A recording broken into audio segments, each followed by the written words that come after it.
প্রবাসের মাটিতে খাবার খাওয়ার জন্য সবথেকে শর্টকাট হচ্ছে ডিম ভাজি। তো এই ডিম ভাজিকে সুস্বাদু করতে অসংখ্য মশলা ব্যবহার করেও কিন্তু সেই ডিমের স্বাদ মজা হয় না, সেরকমই লাগে। তো যাই হোক, ডিম ভাজি করার জন্য কাঁচামরিচ দিলাম, পেঁয়াজ দিলাম, তারপরে হচ্ছে টমেটো বাটা দিলাম, ব্লেন্ডার করা, এবং মরিচের গুঁড়া হালকা দিলাম।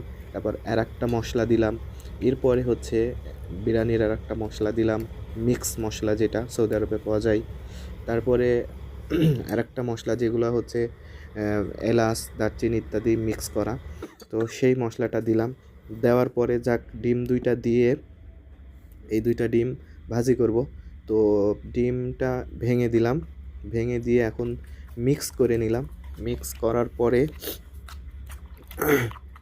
তারপরে হচ্ছে ভাজি করব। তো যাই করি, যতই পাইরুমু করি, কিন্তু ডিমের স্বাদ কিন্তু গোস্তের মতো হয় না, সে ডিমের মতোই লাগে। হ্যাঁ, তো তারপরে মুখের একটু স্বাদের জন্য এত কিছু।